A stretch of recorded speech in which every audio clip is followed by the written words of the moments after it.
Welcome to PC Hardware Therapy and to today's unboxing of the Scythe Mugen 5 CPU cooler. This is the version Rev B, which is compatible with AM4 socket from AMD. Established in year 2002, Scythe is a Japanese manufacturer who primarily manufactures CPU coolers and case fans. They offer a lot of CPU coolers in the tower style range with their Mugen, Fuma, Kotetsu, Ninja, Katana series, and their top-down coolers in the Shuriken, Shoten series. The Mugen 5, the Fuma 2 and the Ninja 5 have all been quite well received of late. One of the primary reasons of getting this CPU cooler was to upgrade my AMD Wraith Stealth stock cooler, which is cooling a Ryzen 5 3600 housed in a mini-itx case, having some limitations on what size cooler you can install in that case. Costing a mere 45 euros or $50, it comes in at almost half the price of the competition like the Noctua NHD15 or the Be Quiet Darkrock Pro 4.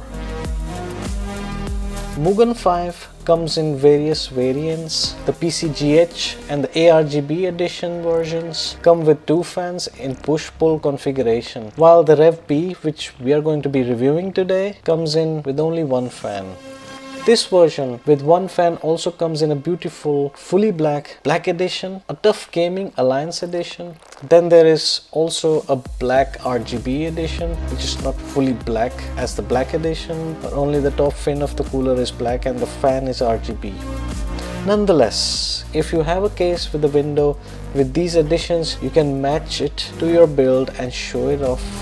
In terms of the socket compatibility, this cooler is compatible with Intel LGA sockets all the way from 775, 1150, 1151, 1155, 56, 1200, 1366, 2011 version 3 up until 2066. This cooler is not compatible with the new socket 1700 for Alder Lake CPUs. On the AMD side, this cooler is compatible as from FM1, FM2, FM2 Plus, AM2, AM2 Plus, AM3, AM3 Plus and AM4. On the side of the box, we can find the dimensions of this cooler. This cooler is 154.5 mm tall, 136 mm wide and 110.5 mm deep. There is a clearance of 55 mm for the RAM on the non-fan side of the cooler. The cooler comes with 120 mm PWM fan, which has a thickness of 27 mm with anti-vibration rubber pads. In case you run into an issue with the proximity towards your RAM, you can always remove these rubber pads to gain an extra 2 mm of space.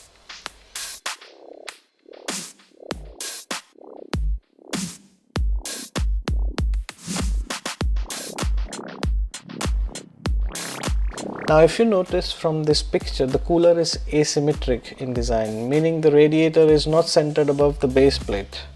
This is to provide more room on the fan side of the cooler so as to not intervene with the RAM slots. This comes in handy if you have tall RAM. Most motherboards have RAM slots only on one side, and that's on the fan side of this CPU cooler.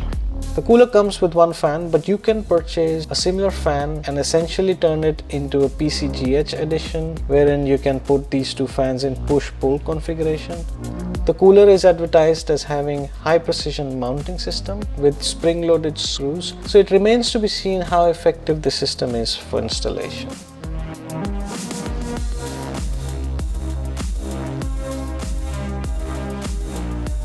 Now without further ado, let us open this box and see what is included with this cooler. Oh, there is a nice hole here to remove the top box and you're immediately greeted with the fan.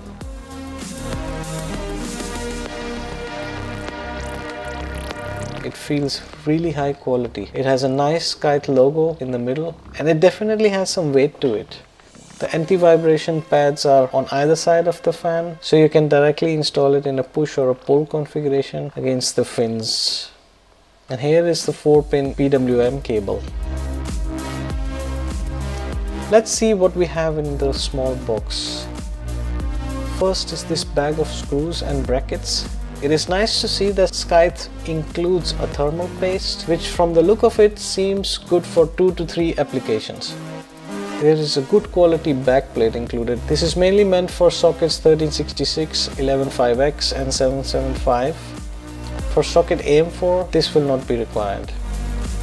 There are two kinds of brackets included, one for AMD and the other one is for Intel sockets. There are also 4 fan retainers included, 2 for the included fan and 2 for future if you want to add another fan later. There is also a rubber spacer included for socket 775. All required plastic spacers, studs and different kind of screws are included. Let's check what else is in the box. Hey, there's a user manual we will definitely be making use of. And what's this? We even get a screwdriver. This is a nice quality screwdriver with a magnetic tip as well. Nice. Now for the main event. The box is heavy. The cooler definitely feels chunky, coming in at around 900 grams. It has a copper base plate with nickel plated copper heat pipes. Here you can admire the asymmetric design. It looks beautiful. Let us install the fan on the cooler to really appreciate how it looks like. And for that we need 2 of these fan retainers. To install the fan, you put the fan retainer on the fan side. Oops, that's not good. You have to first place the fan between the cooler fins, adjust the height as needed, clip the retainer into the fan and do the same on the other side. Now it doesn't fall anymore. You can now see why they included a screwdriver. Because of its asymmetric design, you cannot really reach one of the retention screws. So they made a hole in all the fins to fit this really long screwdriver so that you can reach that screw. Clever, isn't it? So this was our unboxing of the Scythe Mugen 5 Rev B. I will be installing the CPU cooler in one of the systems and then we can compare its performance with other coolers as well as the stock cooler. Is it worth it or not for the price? It remains to be seen. If you liked this video, then press the like button. If you would like to be notified on the upcoming videos, consider subscribing and hitting that notification bell. See you in the next one and bye for now.